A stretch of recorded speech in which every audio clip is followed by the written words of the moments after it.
Hi everyone, welcome back to another video that many of you had been asking from so long. It's a Ramadan preparation video for this year. Ramadan is just a week away, so like every year, this time with some preparations that you can do prior Ramadan has been included in this video. Hope you like it. Keep watching.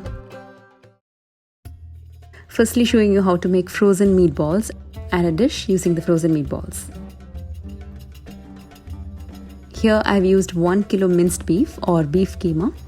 Add that to a mixing bowl. You can also do the same recipe with minced chicken or minced lamb. If you are a vegetarian, use minced soya chunks and avoid egg. To this goes in chopped coriander leaves and chopped parsley leaves. Add 1 egg. This is paprika, which is nothing but dry capsicum that's powdered. Then garlic powder, cumin powder, salt, crushed black pepper, half cup all-purpose flour or maida, and mix well.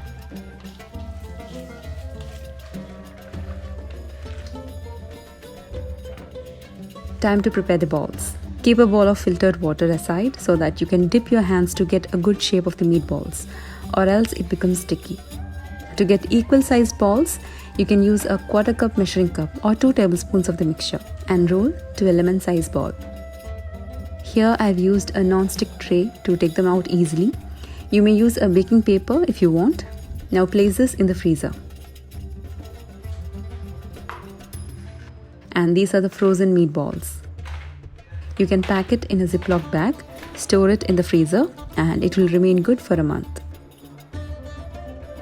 Let me show you a recipe with this slightly similar to one that I had prepared earlier in one video, Koftha tahini.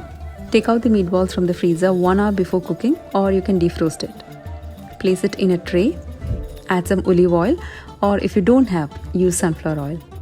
Then go some water. This is to let the meatballs not burn and to let the steam cook the meat faster. Place it in a preheated oven at 220 degrees Celsius for 20 minutes.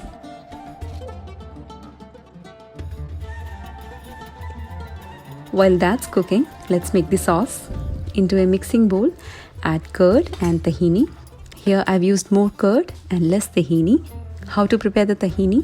I have done a video on that. Do check the description box for the link. And if you have no tahini, you can use fresh cream, or you can even use just the curd. To this goes in lemon juice. Now all the measurements are given in the description box, so do check them below. Add red chili flakes.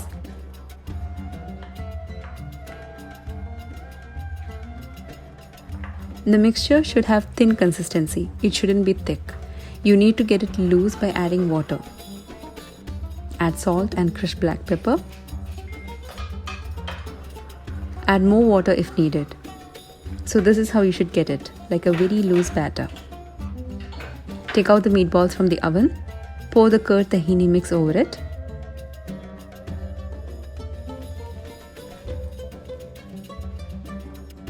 Place it back in the oven and cook for another 15 minutes, or when you feel the meatballs are ready. Depends on your oven settings too.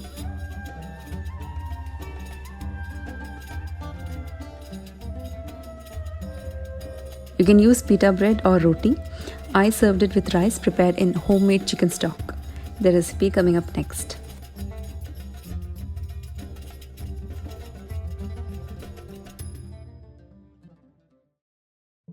I had already prepared this rice few times with the homemade chicken cubes. I love the flavor of chicken cubes we get from the market, but always have that fear in my mind as it's never a healthy ingredient. So to use it guilt-free, I tried making it at home. So before going into the rice recipe, let me show you first how to make the chicken cubes. You will need few ingredients. That's some whole spices.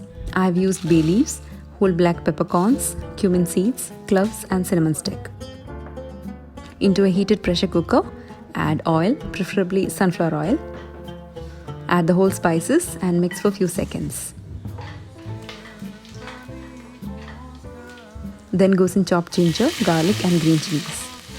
Saute for 2 minutes on medium flame. Forgot to switch on my camera. That's chopped onion. Saute till it gets a bit soft. Add chopped capsicum and chopped carrot. Mix for a minute.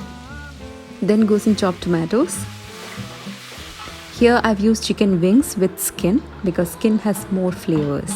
You can use chicken without skin and any part, doesn't matter. Then goes in coriander leaves. Add warm water.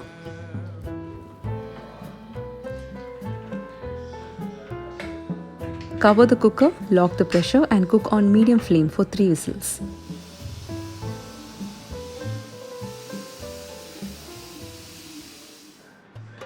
When the pressure is released, open the lid. I've taken all the wings and the spices like cinnamon stick and bay leaves. You don't have to remove the chicken pieces. In fact, if you are using without skin, you can remove any bones and leave the chicken pieces in the pressure cooker itself. Since I have used the skin and there's not much flesh on the wings, I removed it. Use a hand blender like the one I'm using and blend the mixture. Or if you don't have this, after it cools down, you may use your normal blender and blend in that. Now heat another pan. It's better to use a bigger pot and not a pan. I'll tell you why in a minute. You will need Kashmiri red chili powder, turmeric powder, coriander powder, garam masala powder, garlic powder, ginger powder, oregano and paprika. Keep that ready and keep aside. Melt some butter in the pan or pot. Add the ingredients and mix well. Make sure flame is low or else it can burn. After stirring for 2 minutes, add a mix of corn flour and all-purpose flour. Mix really well. There shouldn't be any lumps.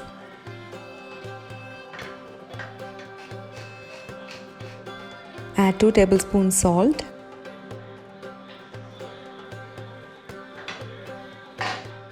Time to add the puree prepared. Mix really well till you get the thick mixture. This is a similar method of making bechamel sauce, so it will get thick as you keep cooking. It will start to bubble out and your hands can get burned as well as the stove will become a mess. This is the reason why I told to use a bigger pot that's a bit deep. You can use a glass tray lined with baking paper or you can use an ice tray for this. I use the glass tray first, but then I transfer to a bigger tray in which I can get it to the right thickness I want. Or else you can pour little amount in different trays. Now place this in the freezer till it gets set. Remove and cut in squares.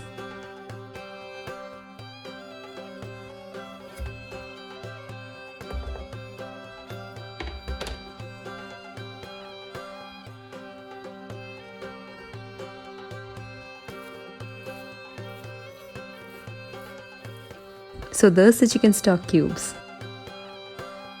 Cover each in an aluminium foil or baking paper. Store this in the freezer. It will get soft in few minutes after you take out from the freezer, so make sure you take out accordingly. Now for the rice, it's really simple. Add olive oil or sunflower oil in a pot. Add bay leaves, cinnamon stick, cardamom, cloves and whole black peppercorns. After a minute, add chopped onion and 1 dried lemon. If you don't have dried lemon, skip it. After sauteing for a minute, add the chicken cubes. You may add 2 or 3. As it's homemade without any preservatives, you can add guilt-free. Mix for some time and add 1 tablespoon tomato paste. Saute for 2 minutes. Then goes in the drained basmati rice that was soaked in water for 30 minutes. Roast the rice for 2 minutes on low flame.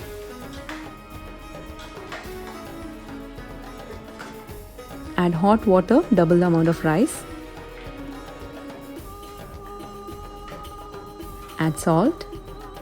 Keep on high flame till it boils, and once it starts boiling, reduce the flame to low till all the water evaporates.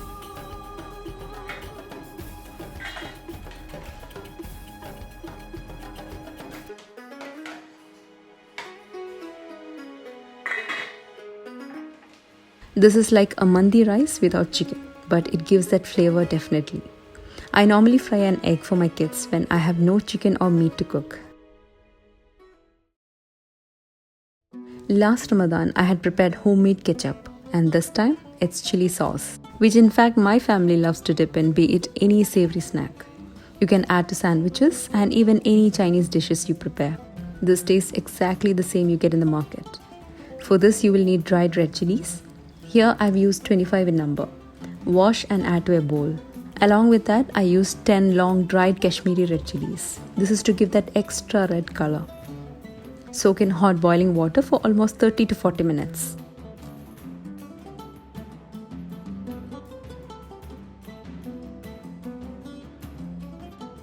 Now add the soaked chilies in a pot. To this goes in garlic cloves, an onion roughly diced, 2 cups vinegar,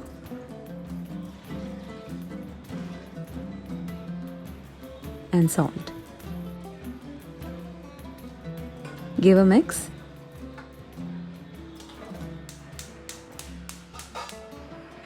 Cover and let it cook till the onion and garlic are soft. Once it starts boiling, reduce the flame to low. Do not bring your nose close to the pot. Be very careful of that powering smell of the chilies and vinegar. That's done.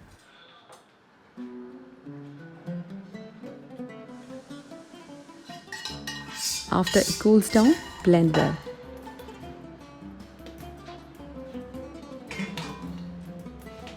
Strain the mix.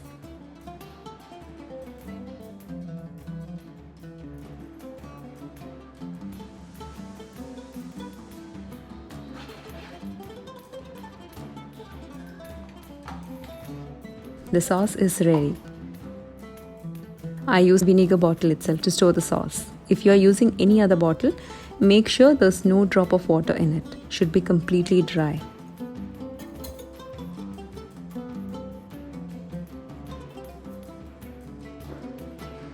Have it dipping your evening snack. You can also use the same for chili chicken or even sandwiches. And how to make this snack? Recipe coming next. This was another trial and turned out to be my kids' favorite. Here to make it simple and quick, I use chicken franks.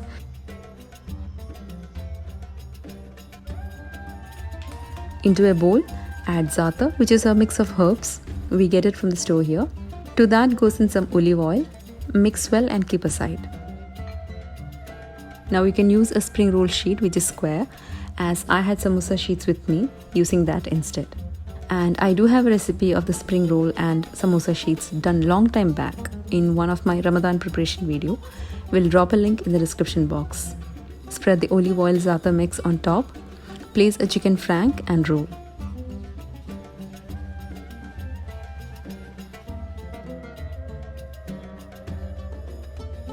I forgot to add cheese in the first roll. You may or may not add, it's up to you. Prepare the rolls as many you can to fill the tray you're using.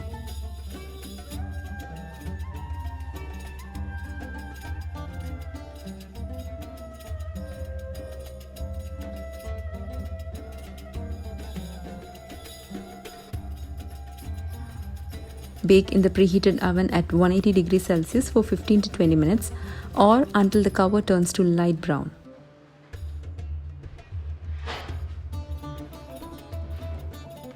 Adding some more cheese on top and back into the oven again for another 5 to 10 minutes for the melting. Cut in small rolls and serve. This is a very simple snack but very flavorful with the ZAATAR in it. The sauce I have made is just to the spice level that my kids can have. If you want it more spicy, you can skip the Kashmiri red chilies and add more normal red chilies. When I shared this on my Instagram story, I got lots of guesses. These are cashew coconut, you may call it buttons. It can be used in your gravies to thicken the texture. I had shown how to make coconut paste and cashew paste both separate. This is together. For this, you will have to heat coconut oil and roast ingredients that include freshly grated coconut. For every 2 cups, you will have to add 1 cup and a little more cashews.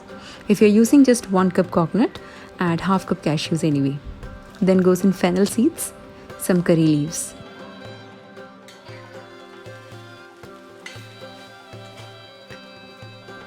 Then to this goes in some dried Kashmiri red chilies. I'm adding this for a little heat and more color.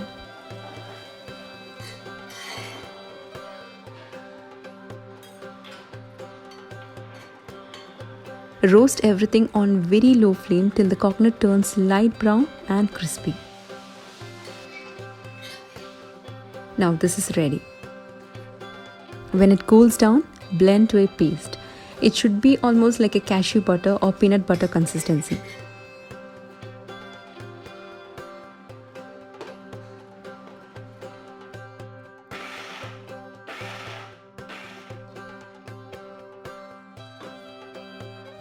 Scrape the sides in between you blend.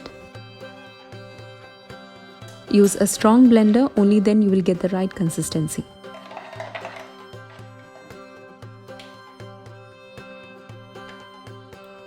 Now you may store in a bottle and don't have to keep it in the fridge, but whenever you use it, make sure you use a dry spoon.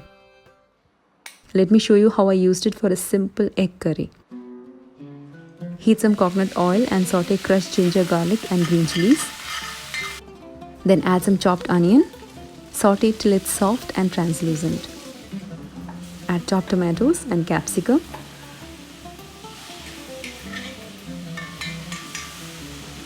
Cover and cook for 2 minutes on medium-low flame.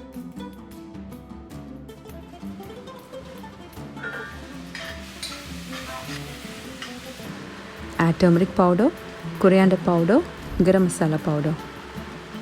Saute till the raw smell goes. Add hot water and mix. Add the needed salt. Now time to add the cashew coconut paste. The curry will get thick as there's cashew in it and will have that roasted coconut flavor too. Add boiled eggs and cook for a minute or two. Some chopped coriander leaves. Sugar for a balance.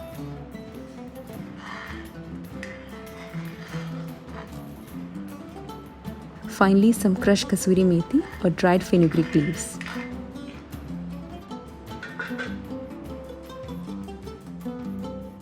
This paste can be kept on the countertop, and if you want to store for a longer period, you will have to keep in the fridge. And if you're storing in the fridge, don't keep the bottle as such. It will get hard as there's coconut in it. So it's better to add in an ice tray or chocolate molds like how I'm using. You don't have to keep it in the freezer. Keep it in the fridge itself. Once it gets hard, remove and store in a container. Place that in the fridge. Whenever required, add in your gravies.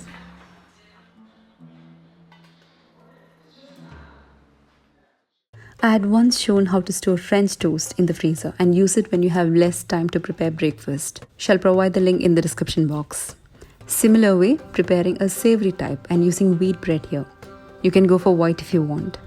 Crush a piece of ginger, some green chilies and coriander leaves. Add this mix into a bowl. Add salt, crushed black pepper, garlic powder and cumin powder. Add some water and mix well. Then to this add eggs. As I said, all the measurements are in the description box, so do check them out.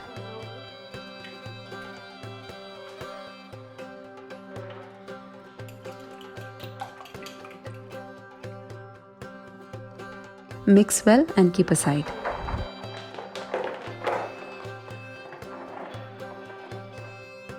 You don't have to trim the sides of the bread. Melt some butter, or you can use oil if you want.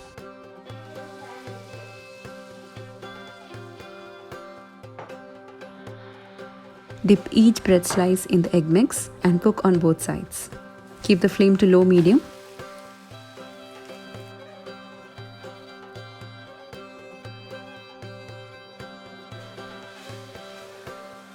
I used a cooling rack to place all the bread slices. Once it cools down completely, store in an airtight container, placing a baking paper in between so that it doesn't stick to each other.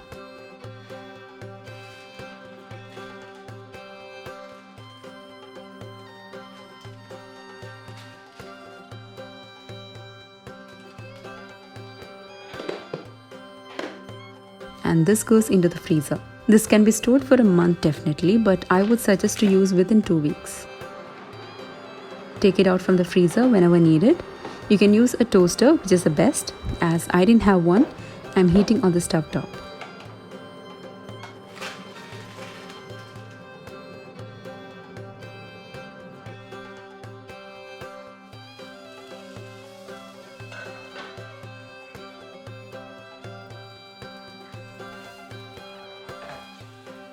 place some cheese for extra taste. Serve warm.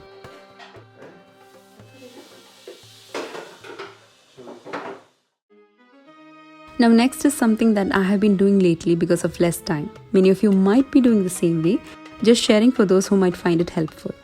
I prepare chapati puri dough using whole wheat flour, some ajwain seeds, crushed black pepper and some salt. I prepare it in large quantity, adding some oil and mix. Then gradually add warm water and knead the dough.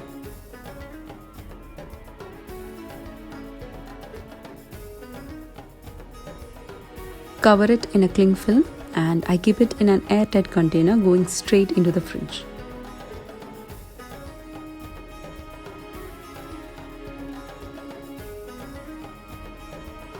I use this whenever I have less time to prepare chapati or when kids want puris.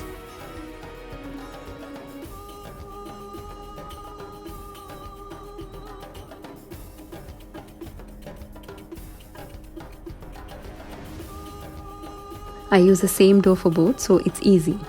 As I'm following a healthy lifestyle, I normally eat chapatis at lunchtime. And for Ramadan, I will be having it for suhoor.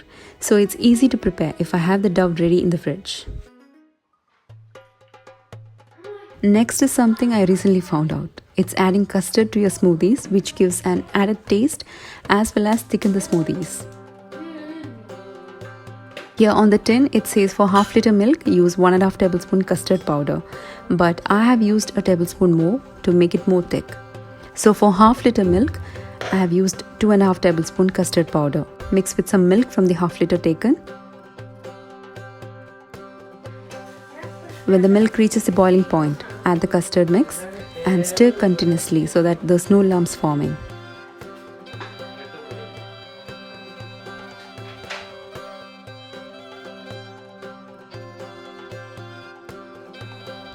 When it cools down, mix and store in a glass bottle.